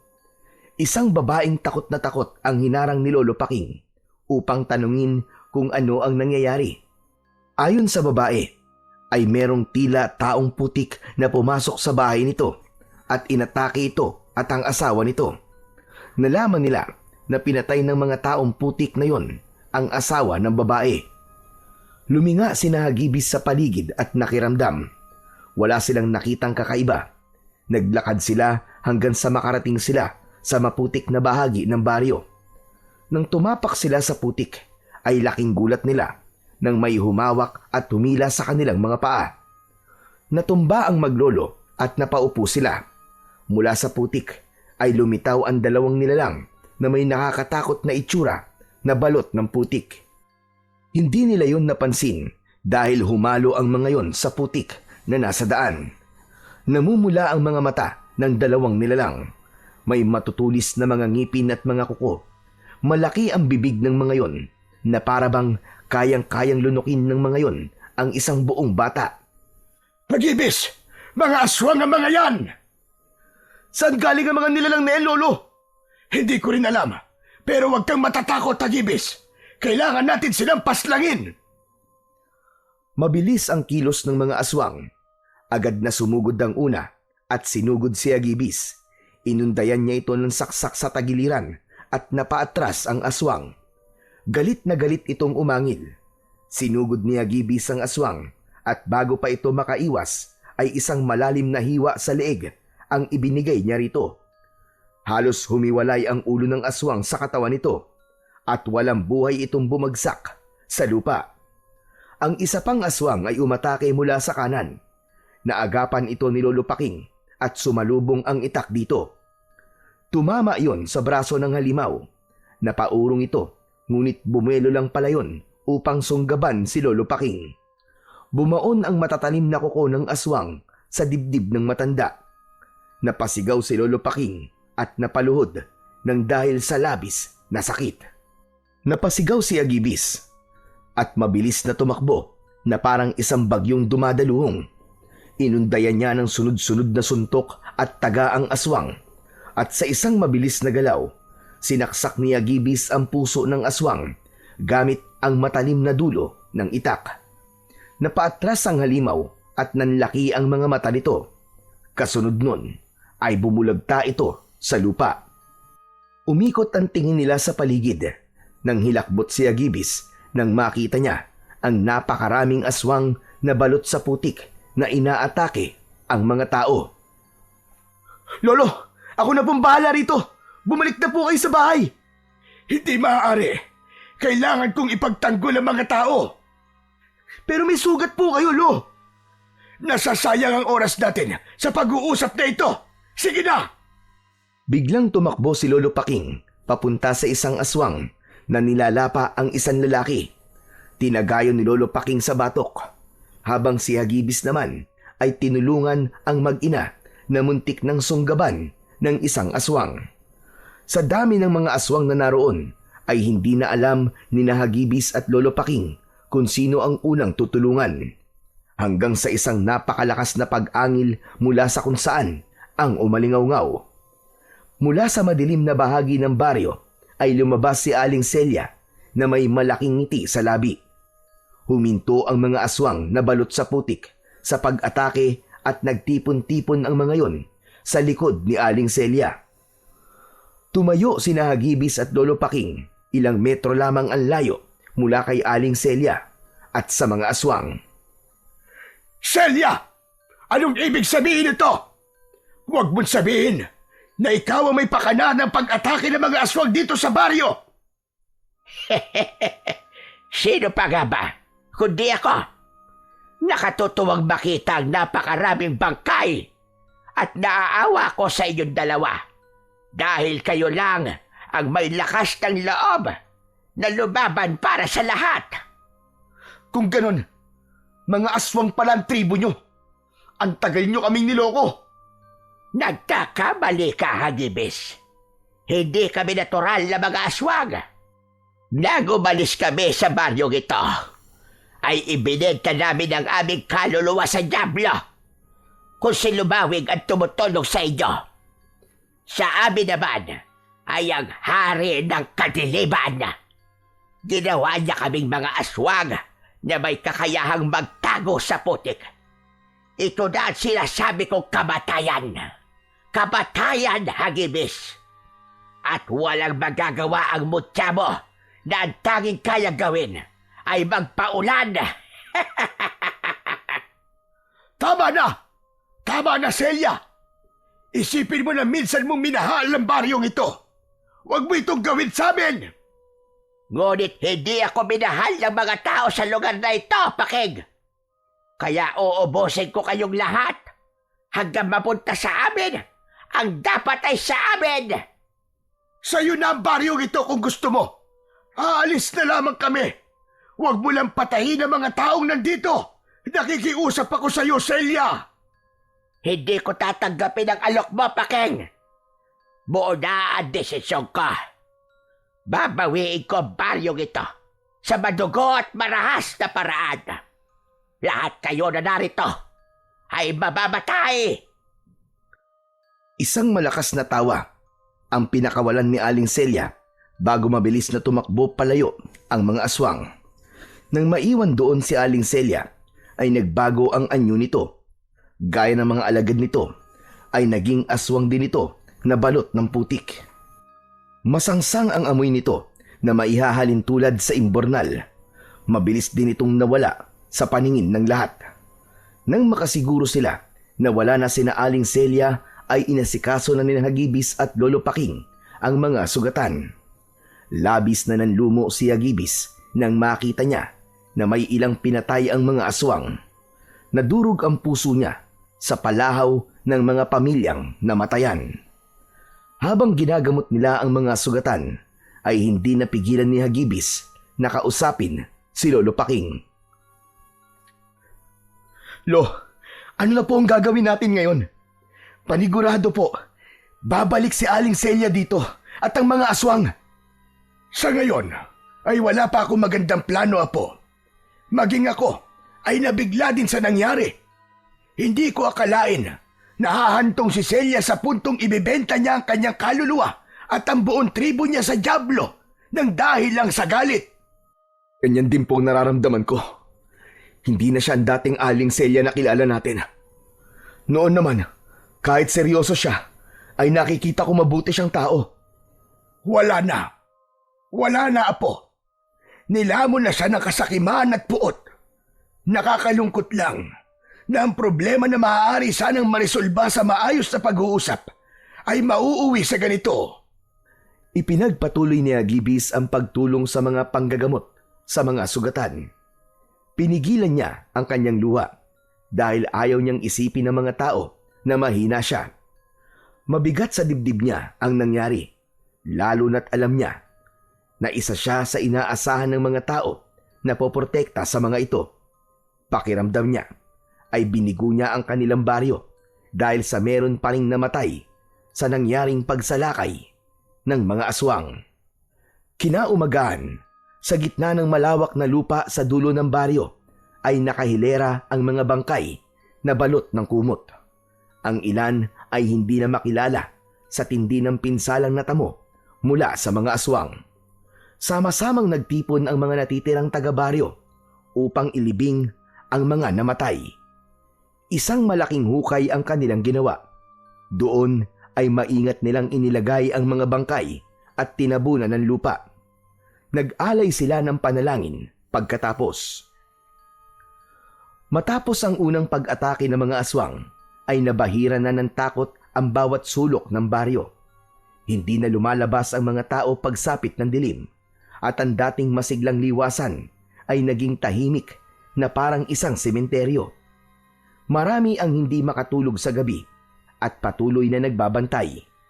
Lahat ay nabalot sa pangambang maaaring bumalik muli ang halimaw anumang oras. Ngunit sa kabila ng lahat, nanatiling matatag sina Hagibis at Lolo Paking. Tahimik silang nagbantay at naghihintay ng kanilang susunod na laban. Isang araw, basang-basa ang lupa matapos na gamitin ni Hagibis ang mutya ng mata ng bagyo upang umulan. Habang nagpapahinga siya sa ilalim ng puno ng mangga, ay bumalik sa alaala niya ang gabing umatake sa baryo nila ang mga aswang. Hindi mawala sa isip niya ang nakakatakot na anyo ng mga yon, lalo na si Aling Celia. Sa lalim ng kanyang pag-iisip ay hindi niya namalayan ang pagdating ng kaibigan niyang si Emong. Hagibis, tikman mo itong suman na ginawa ni nanay. Ang sarap oh. Hindi pinansin ni Hagibis si Emong. Nanatili siyang nakatingin sa kawalan. Hoy, Hagibis! Aba, ang lalim naman yata ng iniisip mo. Ikaw pala, Emong. Pasensya ka na. Iniisip ko kasi kung paano natin matatalo si na Aling Celia. Napakarami nila. Marami rin tayo. Pero hindi lahat ay kaya makipaglaban sa mga aswang. Mabigat na problema nga yan. Kahit ako, hindi ko itataya ang buhay ko para labanan ng mga aswang na yun. Amoy pa lang nila ay nakakasukan eh. Kahit ang lapitan sila ay hindi ko kaya. Kung may magagawa lang sana ako. Pero tanging itak lang ang kaya kong gamitin na sandata. Eh di, gamitin mo ang mutya ng mata ng bagyo. Napatingin si Hagibis kay Emong. Tila may bumangon na pag-asa sa kanyang dibdib sa sinabing yon ng kanyang kaibigan. Ang galing mo. Tama ka, Emong. Ang mutya ng mata ng bagyo. Marahil ay pwede kong gamitin ito bilang sandata laban sa mga aswang. O di ba? Sabi ko na sa'yo, nag-iisip din ako paminsan-minsan eh. Hindi ba't nakokontrol mo ang panahon? Ang kidlat, ang hangin. Yun! Gamitin mo ang kakayahan mo na yun para labanan ng mga aswang. Pero unahin mo si Aling Celia kasi matagal na akong pikon sa pagmumukha ng matandang hukluban na yun eh. Salamat, Emong, sa sinabi mo. Hayaan mo at sasabihin ko kay Lolo Paking ang ideya mo. Ayos! Pero bago mo sabihin sa kanya, tikman mo muna tong suma ni nanay. Pinagbigyan naman ni Hagibis si Emong at tinanggap niya ang inaalok nitong suman. Nang maubos niya yon, ay nagmamadali siyang umuwi sa kanilang bahay upang kausapin ang kanyang lolo. Ngunit pagdating niya sa kanilang bahay, ay wala roon si Lolo Paking. Lalabas na sana siya para hanapin ito nang biglang dumating ang matanda. Bakas sa mukha nito ang pagod at pagkabahala. "O, Lo, saan po kayo galing at parang pagod na pagod po kayo?" Sa liwasan, pinulong ko mga tao. Sinabi ko sa kanila na hindi ko sila pipigilan kung nais nilang umalis muna dito. Hinimok ko rin ang mga kalalakihan na lumaban, ngunit kakaunti lang ang may lakas ng loob. Naiintindihan ko naman kung bakit marami ang ayaw labanan ng mga aswang dahil natatakot silang matulad sila sa mga nauna nang namatay. Pero Lo, kanina, may sinabi po sa akin si Emong. Iminungkahi po niya sa akin na gamitin ko ang mutya ng mata ng bagyo upang labanan ng mga aswang. Sandaling natigilan si Lolo Paking sa sinabing yon ng kanyang apo. Hindi makapaniwala itong tumingin kay Hagibis. Pero apo, paano mo naman gagamitin sa pakikipaglaban ang mutya ng mata ng bagyo kung ginawa ito ni Lumawig para muling mabuhay ang ating baryo? Sa tingin ko po, ay hindi lang yun ang gamit ng mutya ng mata ng bagyo. Marahil, alam po ni Lumawig na darating ang mga aswang, kaya niya po ito pinagkaloob sa akin.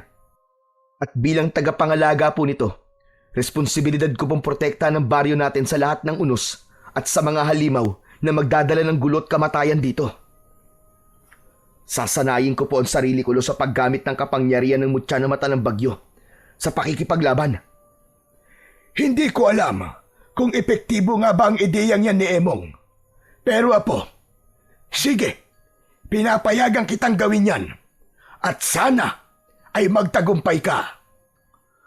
Puno ng kumpiyansang tumango si Agibis. Isang panibagong pag-asa ang nabuhay sa dibdib nila.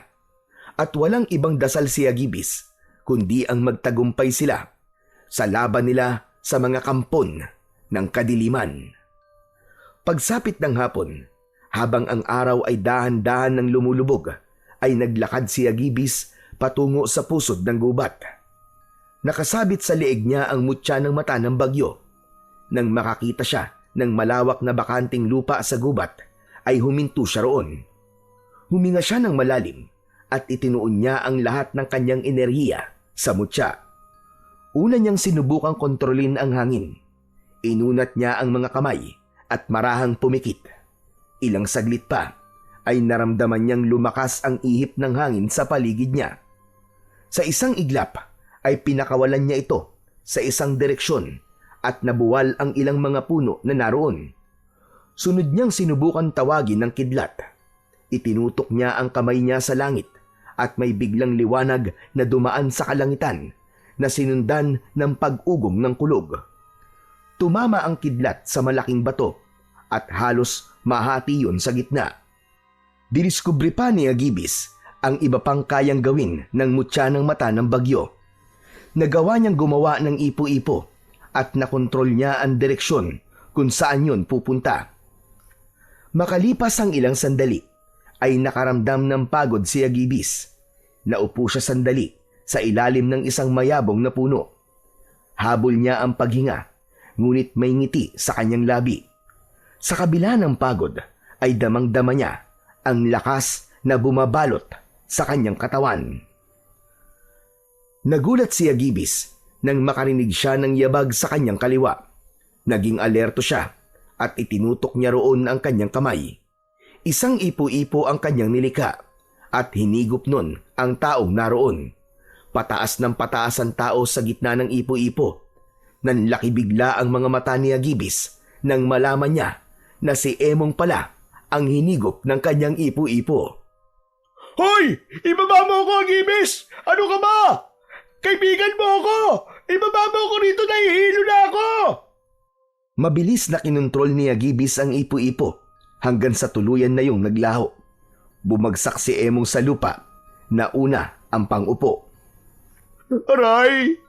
Aray ko! Nabalian yata ako ng balakang, buwisit ka ha! Tinulungan ni Agibis si Emong na tumayo.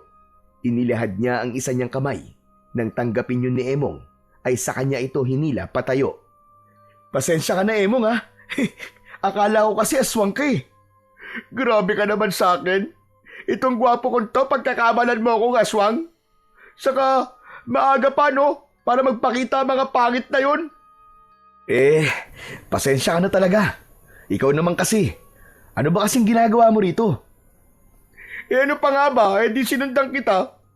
Nang makita kita kanina na papunta ka dito sa gubat, ay alam ko na magsasanay ka sa paggamit ng mutya.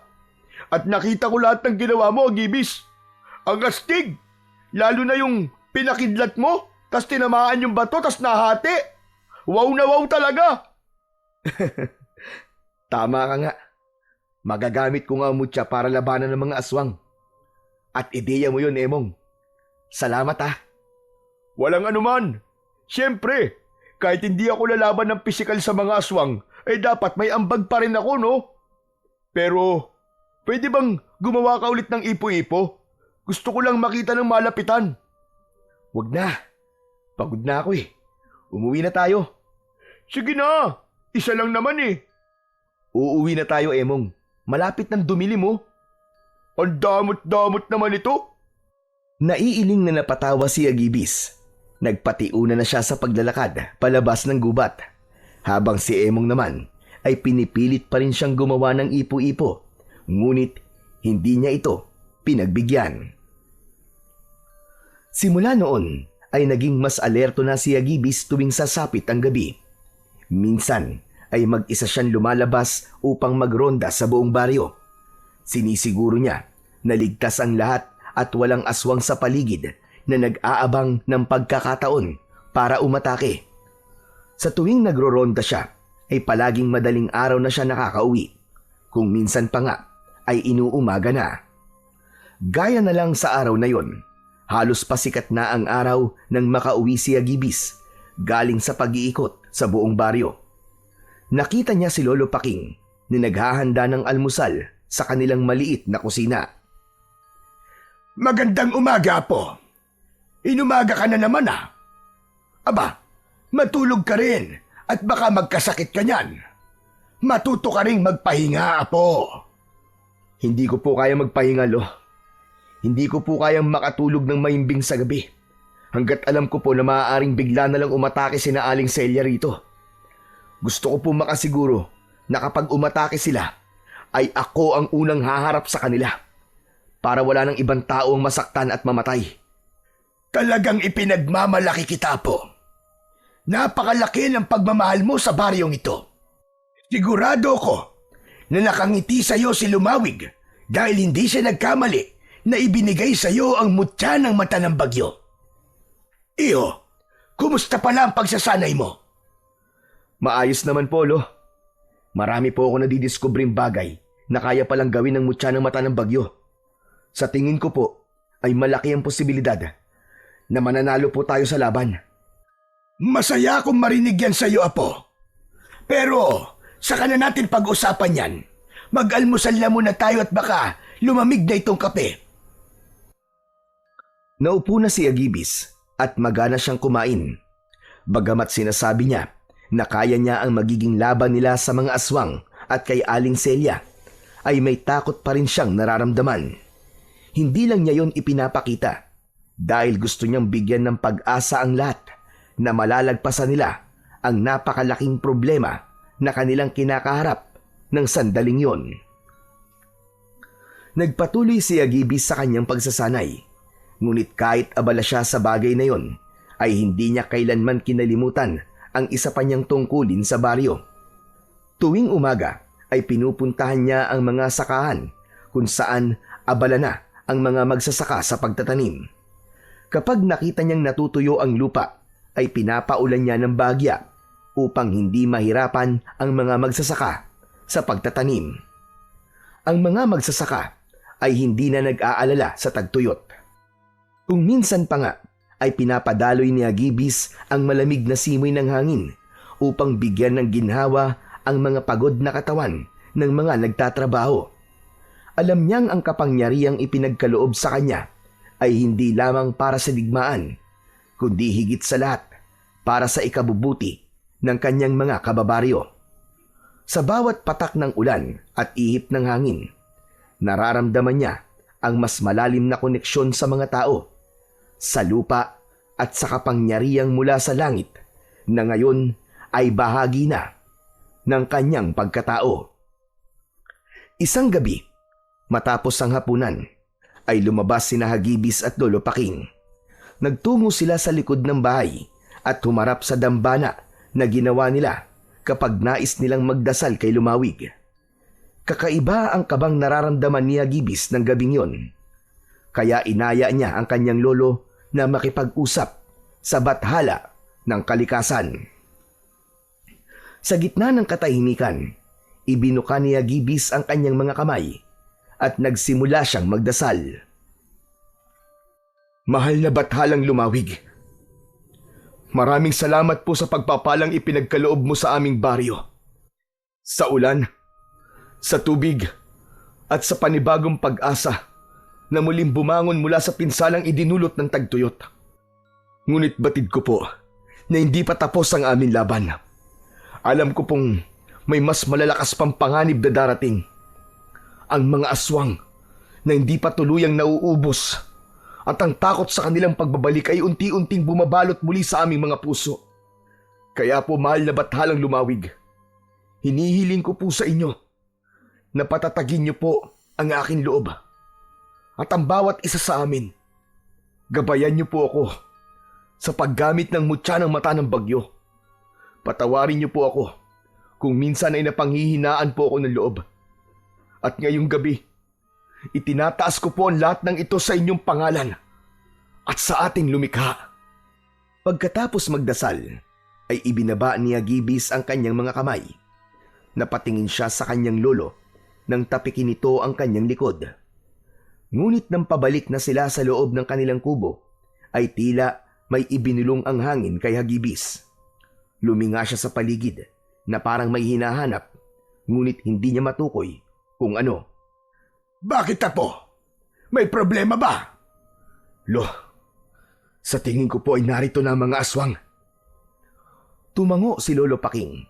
Nagmamadali itong pumasok sa bahay at nang lumabas ito ay may hawak na itong 2 itak. Ibinigay nito ang isa kay Hagibis. Lumabas sila sa kanilang bakuran. Naglakad sila at nakiramdam.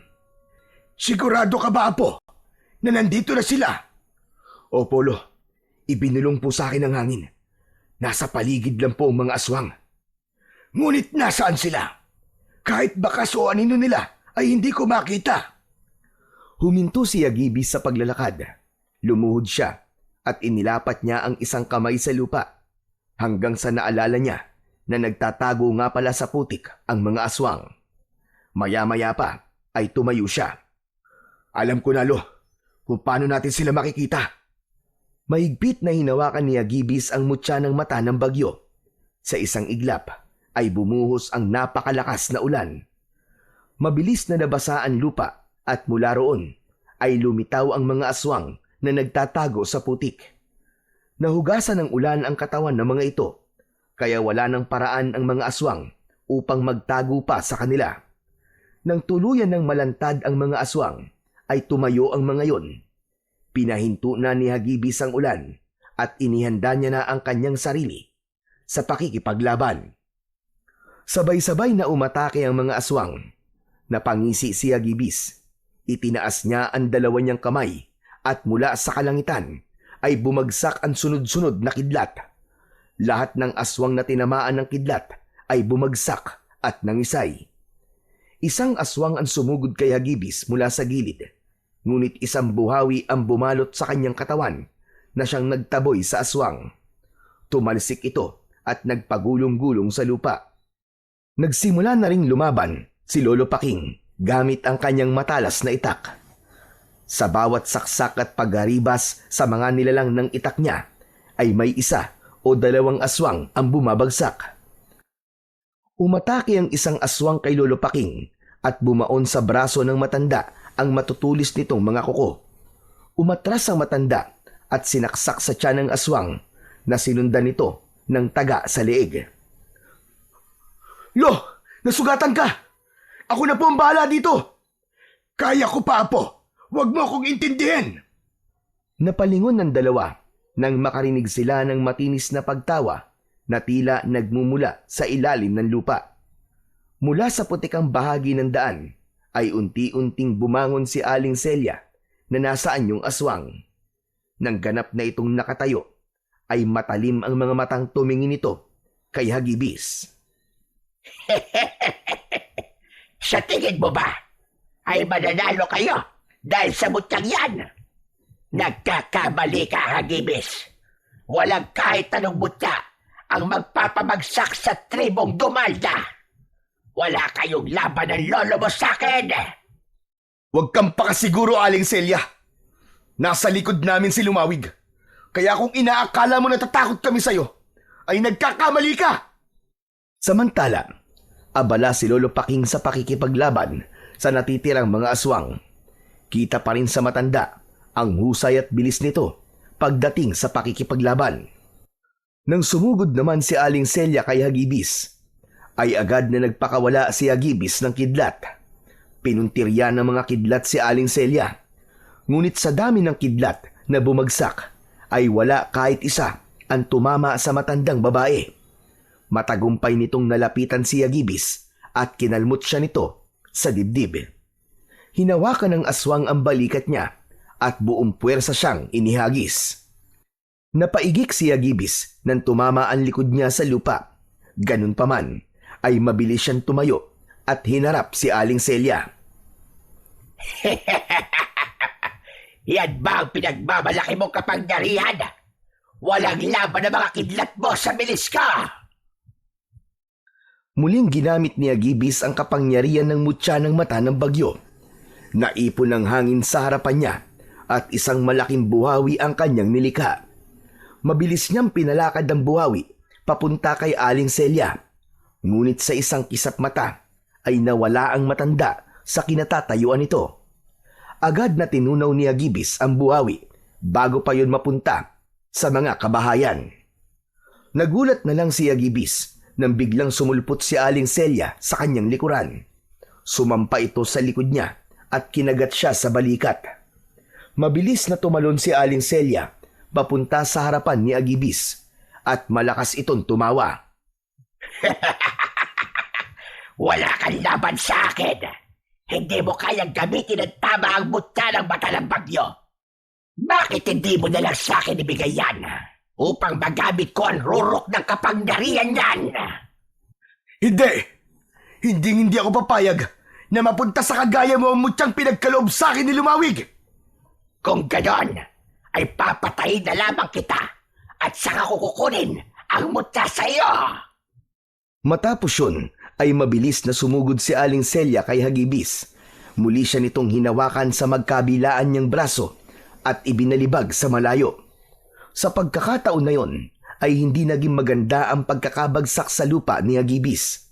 Naramdaman niya ang labis na sakit sa kanyang likod at dibdib.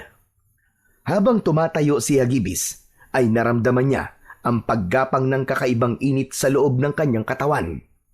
Maigpit niyang hinawakan ng mutya ng mata ng bagyo at saka siya malakas na sumigaw. Lumawig! Bathala ng kalikasan! Alam kong naririnig niyo ako! Ngayon ko kailangan ng inyong lakas at kapangyarihan! Tulungan niyo po ako! Isang malakas na kidlat ang bumagsak mula sa langit at tumama yun ng diretso sa katawan ni Agibis. Sumunod pa ang isa at isa pa. Sunod-sunod na tinamaan ng kidlat si Agibis. Ngunit imbis na masugatan sa mga kidlat, ay mas lalo pang lumakas si Agibis. Nang huminto ang pagtama ng kidlat kay Agibis, ay binalot ng kuryente ang kanyang katawan. Umangat ang paa niya sa lupa. At sa tindi ng enerhiyang bumabalot sa kanya, ay naging kulay puti ang kanyang buhok at lumutang siya sa ere. Napaatras si Aling Celia at hindi maipinta ang takot sa mukha nito. Hindi! Imposible! Imposible ito! Anong klaseng kapangyarihan yan? Ito ang kapangyarihan na tatapos sa'yo! Sa isang kisap mata ay sumugod si Agibis papunta kay Aling Celia. Mas mabilis pa siya sa kidlat kaya hindi na nagawang iwasan ni Aling Celia ang kanyang pag-atake. Nagulat na lang ang matandang aswang nang nasa harapan na nito si Agibis habang nakaumang ang isang kamao. Isang napakalakas na suntok mula kay Agibis ang natanggap ni Aling Celia. Tumama ang suntok sa tapat mismo ng puso nito. Sa sobrang lakas ng suntok na yon, ay bumaon yun sa dibdib ng aswang at lumagpas sa likod nito. Agad na hinugot ni Agibis ang kanyang kamao at walang buhay na bumagsak sa basan lupa si Aling Celia. Sa huling hininga ni Aling Celia, ay lumabas pa ang itim na usok mula sa bibig nito at kasabay ng pagkamatay ni Aling Celia, ay magkakasabay din bumagsak at nangamatay ang mga aswang sa paligid. Maraang lumapat ang mga paa ni Agibis sa lupa. Nang nakatapak na siya sa lupa, ay nawala na rin ang kuryenteng bumabalot sa kanya, ngunit ang buhok niya ay nananatiling kulay puti. Nang makita ni Agibis si Lolo Paking na palapit sa kanya, ay sinalubong niya ito kahit sugatan siya. Puno ng kasiyahan na nagyakap ang maglolo. Apo, napakahusay mo! Ipinagmamalaki kita! Tapos na po, Lo. Tapos na. Hindi na po natin kailangan matakot kay Aling Celia at sa mga aswang na putik.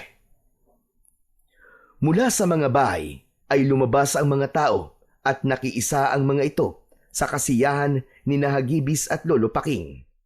Lahat ay nagpaabot ng pasasalamat sa dalawa at may ilan pang naiyak dahil sa labis na kasiyahan. Nakangiting tumingala sa kalangitan si Agibis at tahimik siyang nagpasalamat kay Lumawig dahil hindi sila nito pinabayaan. Matapos ang laban na yon, ay bumalik sa dati ang katahimikan ng baryo ni Hagibis. Hindi na kinailangang gamitin ni Hagibis ang mutya ng bagyo upang tumulong sa mga magsasaka, sapagkat kasabay ng pagkamatay ni Aling Celia ay namatay na rin ang sumpang ipinataw nito sa baryo. Makalipas ang ilang taon, ay itinalaga na nga ni Lolo Paking si Hagibis bilang bagong pinuno ng tribong Gantayon. Mula noon, namuno si Hagibis ng may pagmamalasakit sa lahat ng tao sa kanyang nasasakupan. Isinulong niya ang pagkakaisa ng mga mamamayan at tinuruan niya ang lahat ng karunungan sa pag-aalaga sa kalikasan. At dahil doon, ay mabilis na nakuha ni Hagibis ang respeto at paggalang ng lahat at hindi rin nakalimutan ng mga tao ang kabayanihan na kanyang ipinamalas noong tinapos niya ang takot ng mga tao mula sa mga aswang. At nangako siya sa mga ito na hanggat nabubuhay siya ay iaalay niya ang sarili niyang buhay sa pagtatanggol at pananatili ng katahimikan at kapayapaan sa kanilang baryo, sa tulong ng mutya ng mata ng bagyo at sa gabay ng mahal na bathalang Lumawig at sa paniniwala at pananampalataya niya sa Diyos na pinakamakapangyarihan sa lahat.